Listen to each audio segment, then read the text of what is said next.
เรามาติดตามกันในเซสชั่นต่อไปสำหรับหัวข้อ Crypto Adoption on Institutions and Retail นะคะการยอมรับคริปโตของนักลงทุนสถาบันและนักลงทุนรายย่อยค่ะ Alright, so as we all know, crypto got to its peak in the last few years.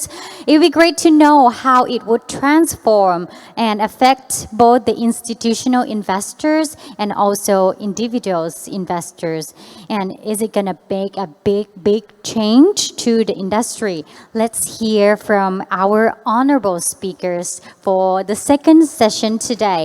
So we are very honored to have with us Mr. กวินพงษ์พันเดชา CEO and co-founder Bitazza, Mr. Minh Ho, Head of Growth, Coin98, Mr. กัมมนาท วิมลโนช Executive Director from KX Venture Investment, and Mr. Pat Patel, Executive Director from Elevate. For this session, I would like to pass my mic to Mr. Gavin to be the moderator. So please give a big round of applause. ขอเสียงปรบมือด้วยค่ะ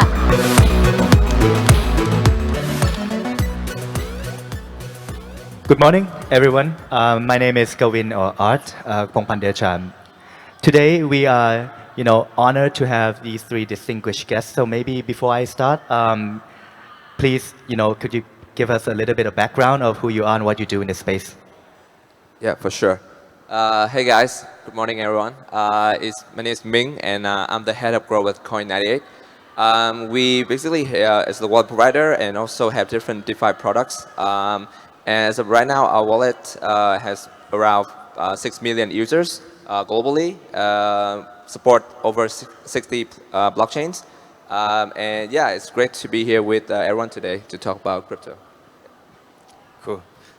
Hi everyone, my name is John. So I am the executive director at KX Venture Capital Funds. So we are 100 million USD fresh capital just recently launched. So we are ready to deploy capital to support Web3 founders globally. So my past experience, I have been the venture capitalist in Southeast Asia for the past 9 years, executing a more than 400 million USD into the traditional startup before. So I have seen lots of the startup and the jargon words like AI, machine learning, or gig economies, or like on-demand stuff, like for past 9 years when they become, before they become the business as usual or get to massive adoptions. Yeah. So I'm thrilled to share my experience today and talk with you guys. My pleasure. Cool, awesome. Hi, my name's Pat Patel. I lead a company called Elevandi. Elevandi is an organization that was set up by the Monetary Authority of Singapore, and our sole mission is to bring policymakers and regulators closer together with the industry. So whether it's the DeFi community, whether it's the digital banking community or the sustainability community, or even the investors. And so we spend a lot of time bridging the gap, providing opportunities for the two to connect and ultimately advance what all of us do in the industry. Great. I think we have a very diverse group of people from DeFi to banking to regulation and from also 3 different countries. So I think we are very excited to be starting the conversation with just in general, for the past few years, we have a lot of activities in the crypto space. And despite, having a lot of adoption, a lot of, financial technologies being created, we also ran into a lot of issues as well. And these issues, have amplified in the recent days and weeks with the revelations of, big exchanges going bankrupt. So I was just wondering, are these obstacles, significant, and how do we move forward the industry given all that has happened in the past few weeks?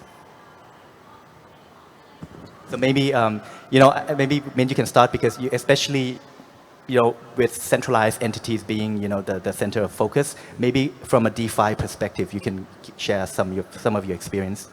Yeah, for sure. So I think for us as like a, DeFi focused company, and the core product is a, non-custodial wallet.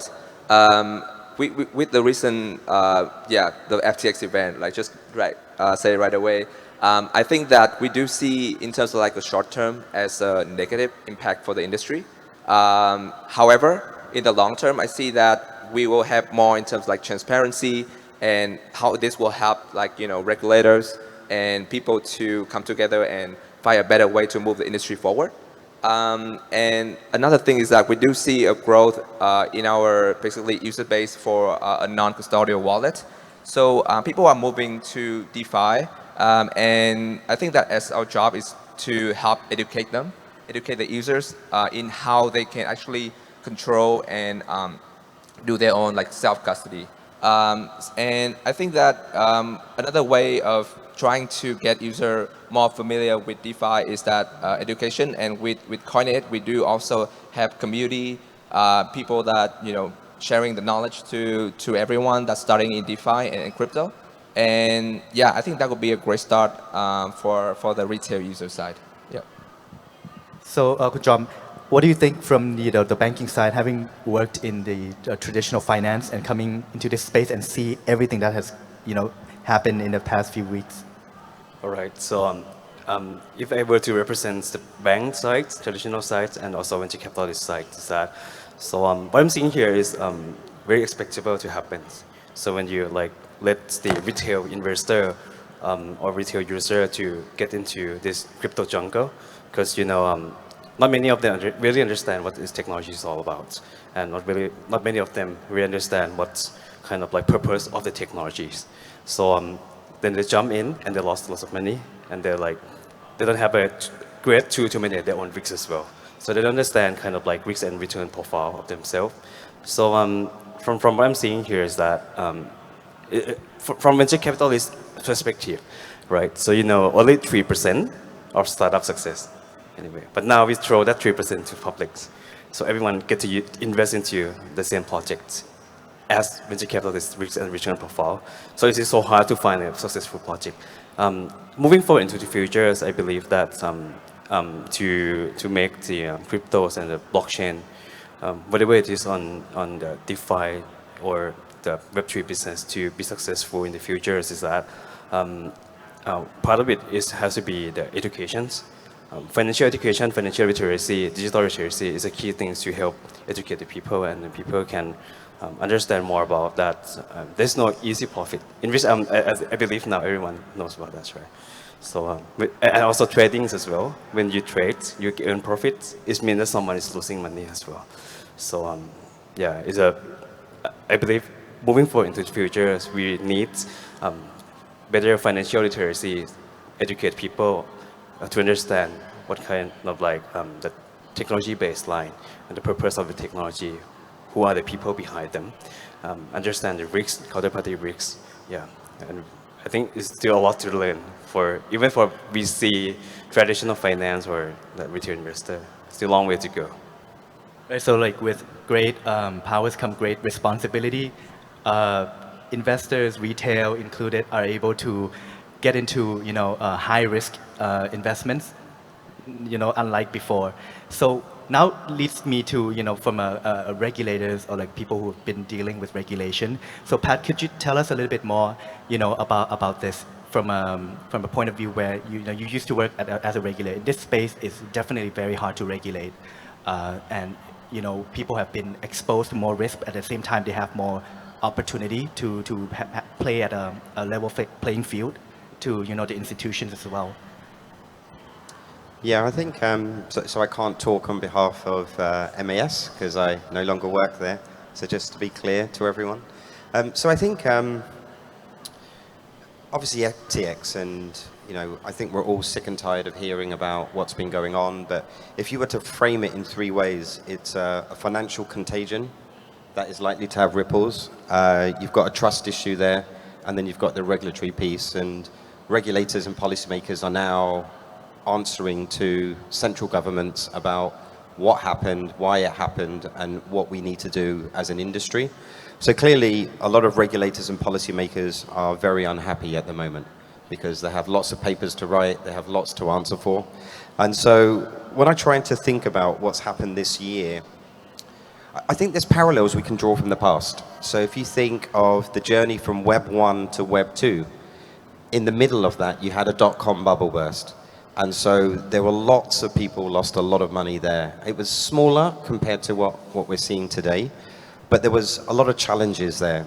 And if you think that middle journey, all of a sudden, in and around 2007, where you had mobile, social, and cloud come together, which ultimately fueled Web 2, we're in that journey where hopefully we get over this bubble, we get over these challenges, and it's not a bubble, it's another form of industry challenge. And so once we get over this period that we're seeing now, you will start to see the value that, say, Web 2 delivered in 2007, 2008, and it spawned the companies such as Airbnb, Uber. You saw these huge giants, and they scaled those businesses to ultimately billions. And so I think we will start to see that in the 3 to 5 year time frame. But, from my perspective, nothing changes. You have bad actors everywhere, and I think, it's such a shame these things have happened, and hopefully we start to have more of a moral purpose and a compass here, because the spirit with which this technology first came out, from Satoshi's first, his white paper, to the spirit of how people have been building, blockchains, that should remain, and not the cowboys that are there to make a quick buck. And what we've seen now is, we've seen people come out and hopefully get caught and get found out because their motivations are different than what this technology was intended for.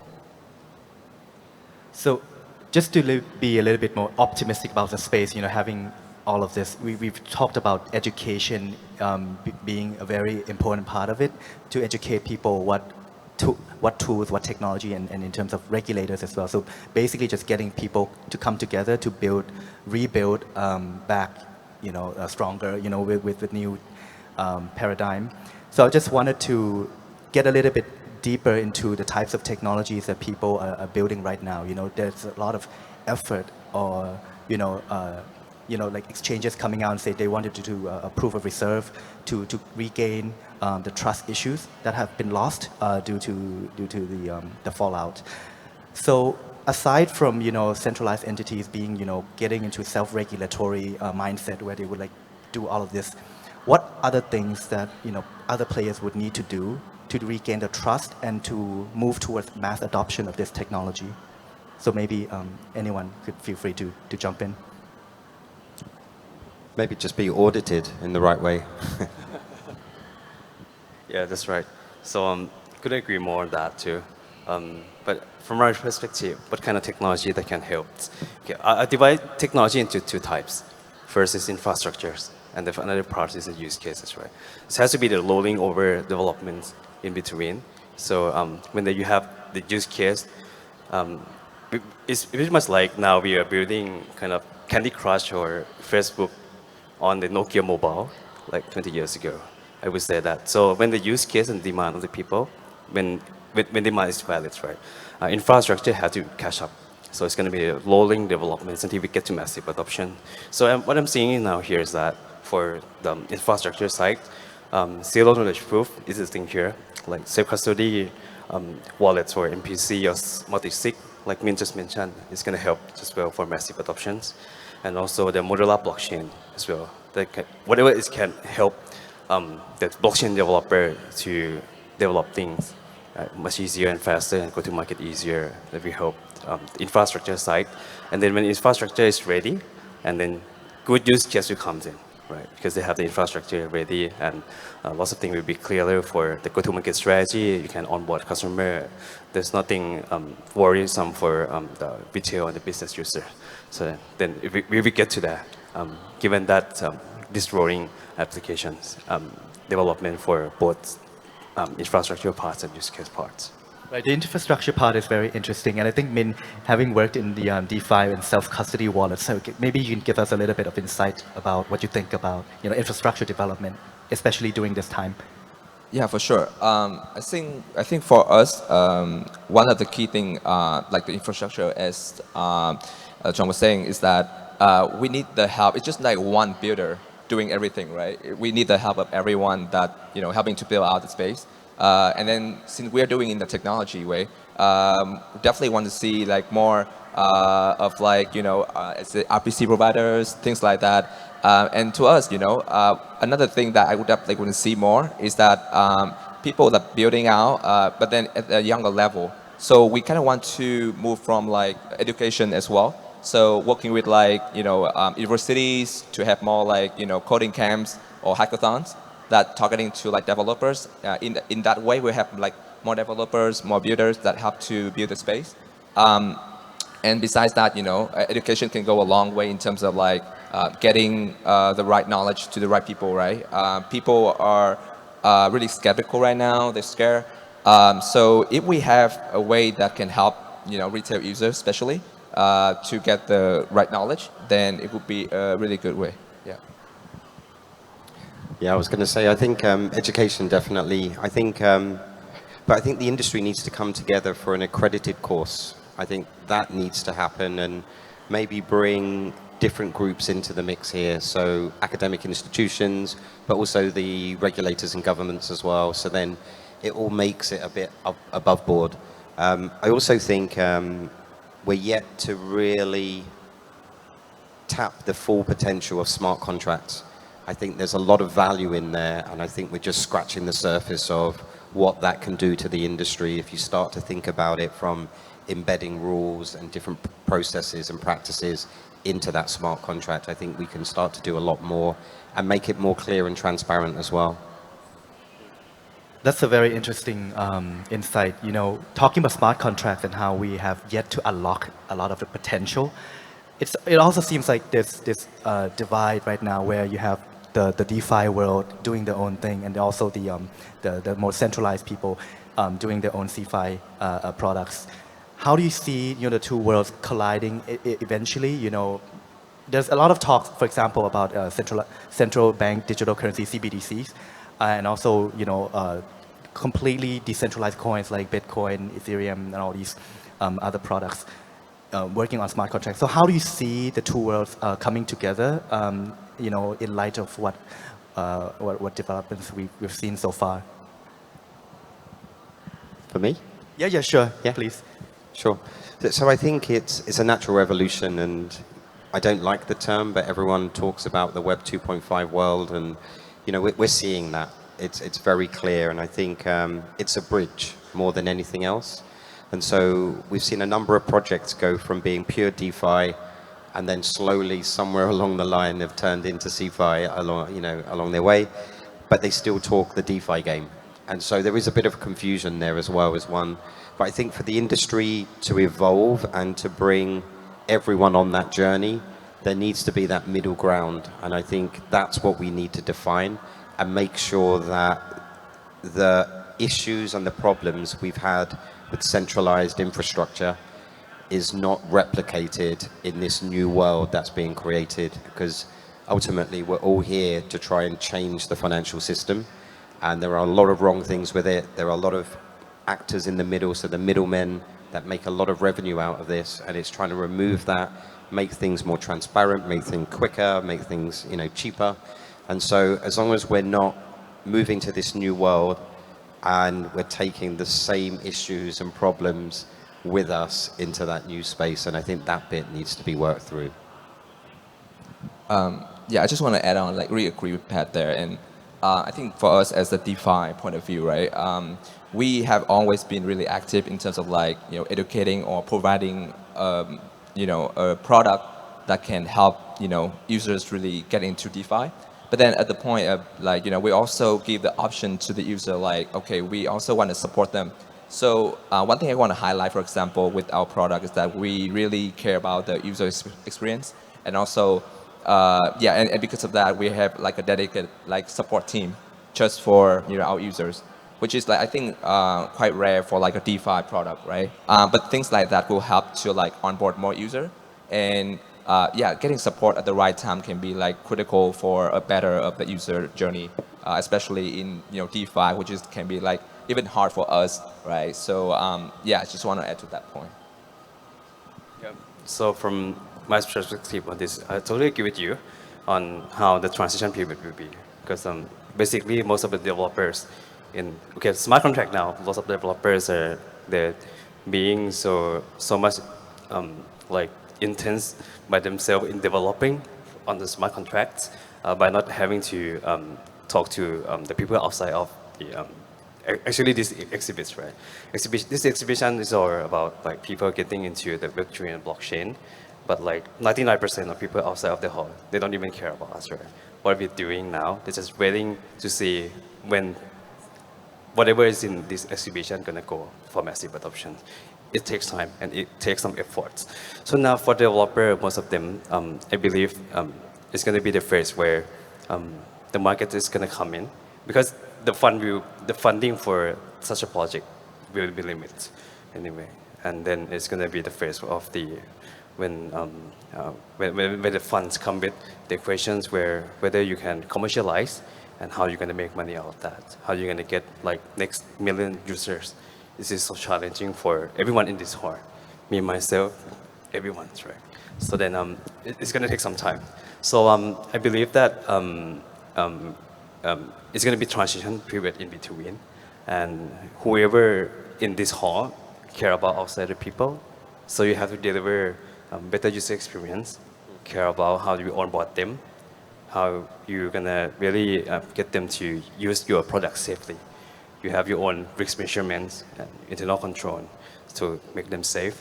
And in the meantime, yeah, it has to probably maybe, about that you have to work with the regulators as well in order to make people feel safe about your products as well too. Yeah, I think it's gonna be a transition period. Maybe 2.1, 2.2, 2.3 until we get to 3. It will take steps, definitely. But I think it's no different than what we saw from the jump from Web 1 to Web 2. And lots of people weren't aware that that was moving in kind of the early 2000s. And when it did kick in, when you did have mobile come together with social and cloud, all of a sudden it impacted billions straight off the bat. With these companies that sprang out, largely from the US, that sprung out and run these massive centralized platforms that touched upon a lot of people's lives. So whether it was Airbnb, whether it was Uber, but these businesses scaled. And so we're kind of, if you could probably take a lot of parallels between, I think around 2000 and 2007, 2008, you could probably take a lot of parallels from what happened there to what we can see happening as we move towards a Web3 world. Right. Slowly at the start and then all at once, right? You have all these changes just like that. So I just wanted to understand, when we want to get to mass adoption, where that all at once moment, a lot of the times we have been talking about financial technologies, DeFi. That's the word that people have been using. And along the way, we discovered some other use cases like NFTs, gaming, and all these Web3 protocols. So in your experience, like what types of financial and non-financial products that could potentially be unlocked, going forward to reach mass adoption to get the next million, even billions of users? In your opinion, what would that be, the catalyst that would push us through? I think I can go first, just as a personal point of view. So I think besides finance, right, I think that healthcare actually a pretty interesting sector because with blockchain technology, we can go medical data, something that can be really private. We can take care of the medical supply, tracking, all those things. With blockchain technology, it's be easier, cost efficiency, and also it help to manage the whole of the healthcare system, which is really huge, depending on the countries. But for example, the US can be quite huge. So healthcare actually a really interesting one. And besides that, people talk about real estate or cross-border payments, things like that. So I think it can be quite interesting in those areas. Yeah. Okay, from my perspective, it would be the CBDC, if you count it into the part of the blockchain schemes as well. So yeah, CBDC is one of the example where the regulators see the goodness of the blockchain technology and smart contract that can help to get the massive adoption. So I believe that part of it will be blockchain-based payments rail like CBDC. Yeah, imagine if that's the case, you having the CBDC as a cash, it's gonna comparing to the money that we know today, right? So the cost of cash that the fintech developer have been trying to solve for past 10 years, 20 years. They say the cost of cash is whatever it is intermediary, the bank cost, the branch, but it's actually also the part of it is the shareholder of the banks as well. They get lots of profits, right? So when CBDC comes in, I believe it's going to help solve kind of like the shareholding structures where, Web3, they're trying to solve the problems where giving away and distribute more economic value to the ecosystem instead of getting shareholder to get richer. So CBDC will be part of it. As for payment, another technology and use case as well, I believe is going to come in is that like social fi, when people are going to have to have their own identity and data on chains. So whatever activity they've been doing on chains, like they're having NFT, they contributed to some part of the projects. Whatever use case is that, it's going to have to be embedded to their own identity too. So that part, I believe, is going to be a big potential for lots of use cases in the future, get to massive adoption. Just to pick up on a question on CBDCs, why has it taken so long? It feels like there's been so many white papers, there's been so many pilots, and we're hearing very little. So obviously there are a few that have kind of moved to implementation, but in the main, if you looked at a grid of this, it's either most of them are stuck in the pilot phase or what do they class as research and insight still. But any idea why?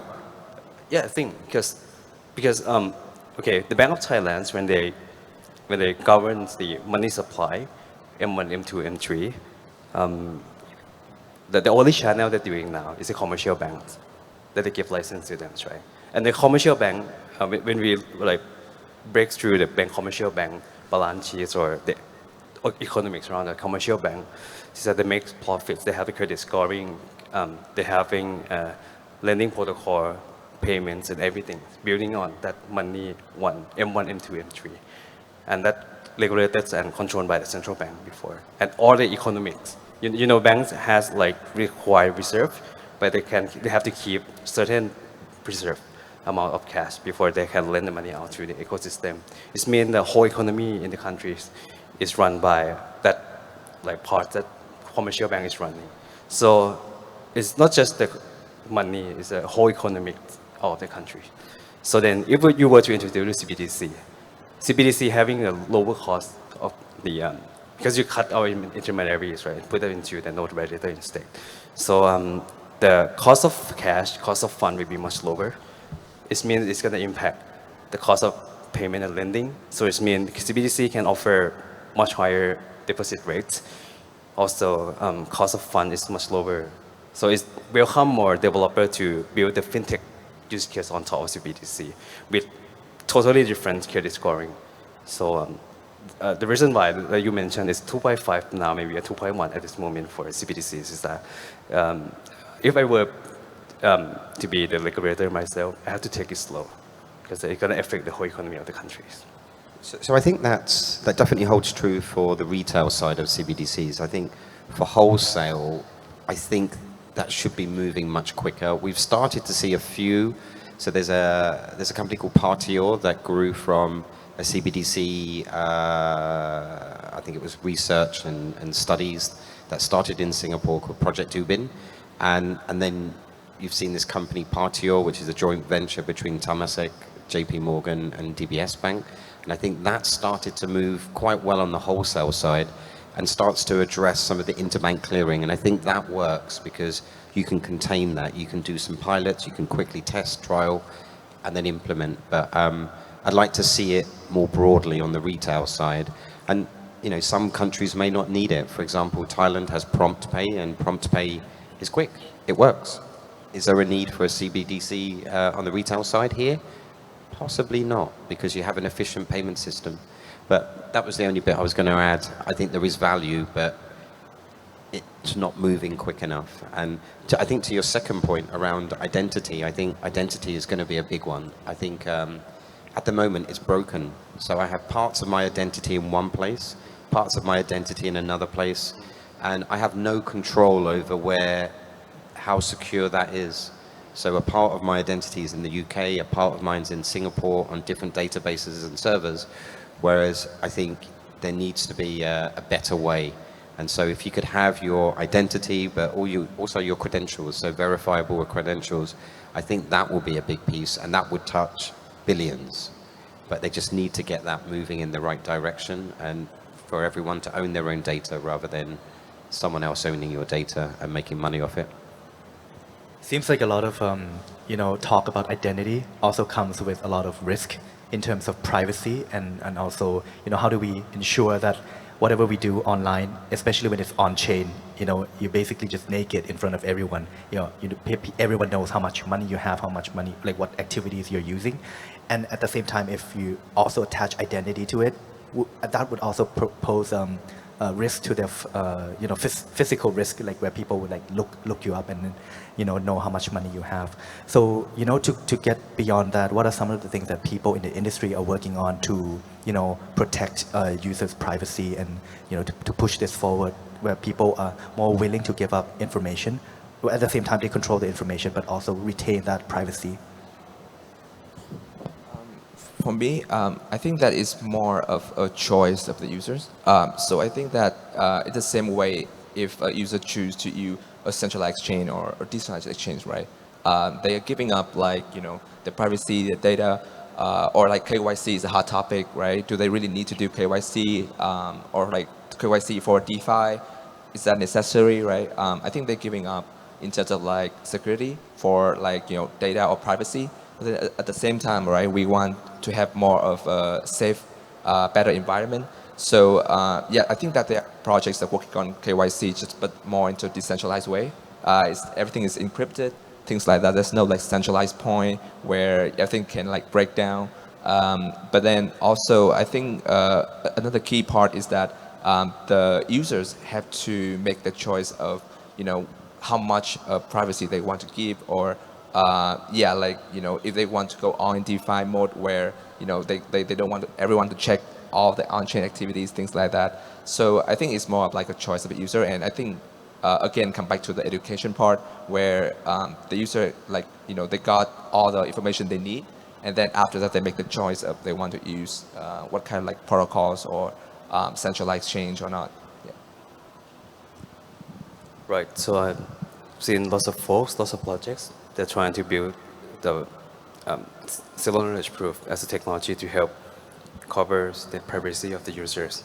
Because in order to get the financial products and services to get to massive adoptions, part of it we have to be, like Min just mentioned, you don't want to let other people know what kind of lending you're having, what kind of loan you're applying, right?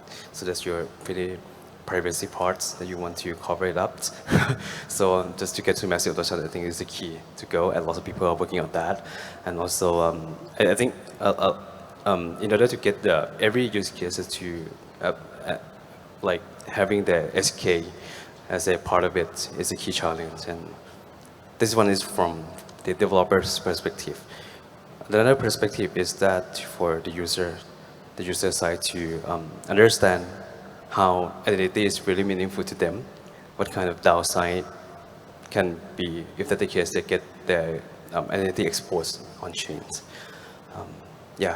Education part will take a huge contributing factors as well to the massive adoption of the privacy part too. So I think I want to flip this, because where my data, if we were to do an audit on where your data, where your footprint is, you might be shocked about where things are. From things where you filled in a form, or e-commerce sites that have your payment details or your purchasing habits, to social media that has all of your preferences and hobbies and interests and your network, to different government or central servers, whether, for me it would be in the UK, which is on literally a database, a medical record or whatnot. It's multiple sources, and I do not know which ones are secure, which ones are not, which one's been hacked. And so if it was in one place and I had greater ownership over how I want to protect that, I had greater control over what measures I put in place, and I can monitor that on a daily basis, I would take that all day long. So I think we flip this and say, what do we currently have today, And how bad is that? And if everyone knew how bad that was, it would be a no-brainer that you want to move to a new world because you want to be able to control that. Otherwise, your information is everywhere and not necessarily as secure as we may think it is. That's great. I think I would just want to shift gears a little bit. We talked about CBDCs and mass adoption at the retail level. I just wanted to, bring in the perspective of more macro picture of, where we are in terms of geopolitics. Where we have, the war in Ukraine and Russia and China and the US and the world seems to be very divided at the moment in terms of, the transactions that are doing between different countries. You have the SWIFT network that is controlled by a group of people, but also other people who have been pushed out of it just because of differences in beliefs. So I'm just wondering if that would be one of the catalysts in terms of pushing CBDCs and pushing these like decentralized technologies in your opinion. Is that for me? Sure, any one of you. I'll let you answer. Okay, so war and geopolitics, yeah, okay. Any events, I believe, is going to trigger some part of technologies anyway. So and the blockchain now is admitted to everyone who wants to leverage on the interoperability in between countries, like less entity required for now. So yeah, I believe that this kind of the critical events around the globe will help endorse the blockchain adoptions for sure. But in some, only for some certain use cases, maybe like payments or like moving assets from some countries to other countries. But in terms of the mass adoption of the crypto to be as a means of payment, I think it's going to take a while. Like for example, like El Salvador, that they are trying to giving people free credits to have their wallets to get the people to pay, right? I don't think that's going to be the case in the near future. Is because if you were to really get your wallet to get to massive adoptions, the key thing is that how do you add the use case into your wallet, right? The key successful factor for the e-wallets around the world, whether it's the True Money in Thailand or Ant Financials or whatever it is a key use case. And the key use cases mean you have to get the merchant, right? So, but merchant is actually not, they're controlled by the central bank in the particular countries and jurisdictions. So still, the regulator hold the power to control the merchants anyway. From my opinions is that for El Salvador case, the crypto as a means of payment for the critical political whatever it is, I don't think it's going to be anytime soon because still the merchants, they're having the other business, they're having suppliers, they're having the other part of the business that related to the fiat still.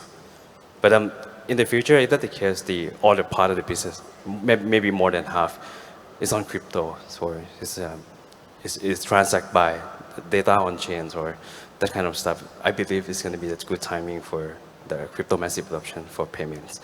And yeah.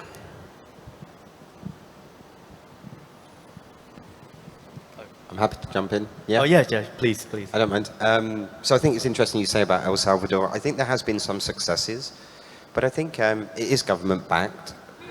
But in certain markets, they may not trust their government. Yeah, so I think there is some challenges certainly from that perspective.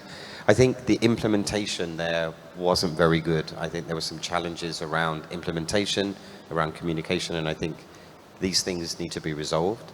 But also the choices you make. So if you're going to go down the cryptocurrency route, why not look at CBDCs? Why not look at digital currencies? Why not look at other options? So with a stable coin, could that have worked instead? So I think it's the choices. And so as long as there's countries like El Salvador and others that are brave enough to do this, we can all learn as an industry and say, well, actually, in hindsight, maybe you could do this better, you could do this better, you could do this. And so for the next country that goes down this road, and believe me, there will be more countries that do this, they can learn from El Salvador, they can learn from other examples across LATAM, and start to build something that really works and maybe isn't reliant on the US dollar. Yeah, I do agree with that a lot because I think that speaking from like Vietnam, right? The government is only have like right now. So one policy is that cryptocurrency cannot be accepted as payment. That's the only thing, right? But then in other areas, they are really keen on support like blockchain as a technology. So like doing everything is now like digital governments, things like that. So, but then again, I think it's really tricky and yeah, like looking at El Salvador as like an example, some country may not want to do exactly what they do, right? They kind of want to have like, they have to take more risk or they can like, find another way to better make adoption of cryptocurrency. So yeah, I think that for Vietnam at least, I think it's gonna take a while, especially in the cryptocurrency side. But then, as we are all here, I think it's funny saying it's like we're all here for the tech, right? So yeah, I think it's gonna be for us. We just keep building, and I think that would be the motto for everyone. Yeah. Just one quick thing. I know we're out of time, but there's a great initiative in Cambodia, Project Bakong, which I think has managed to change the payment system in Cambodia, made it cheaper, made it faster, and a great way to transact. And I think that could be a blueprint model worth looking at across multiple markets. So, we're out of time, so I just want to wrap up here. I think, having talked to you guys, it seems like, we are at a very critical stage where, we've gone through some obstacles this year, big obstacles, but it also seems like there's a lot to look forward to in terms of creating the right infrastructure, creating the right technology, and also educating the right people, coming together. Now strong, like more than ever, we need to come together and have this conversation going. So first, I would like to thank you, all your insights. Thank you, the host here for having a wonderful session here. And if you have anything else to add, please feel free before we wrap up. No, just a big thank you to Sanjay and the team that's put this together. All right, thank you. Thank you guys. ขอเสียงปรบมือนะคะขอบคุณ Thank you so much Mr. กวินพงษ์พันธ์เดชา Mr. Minh Ho Mr. กมตาวิมลนนท์ and Mr. Pat Patel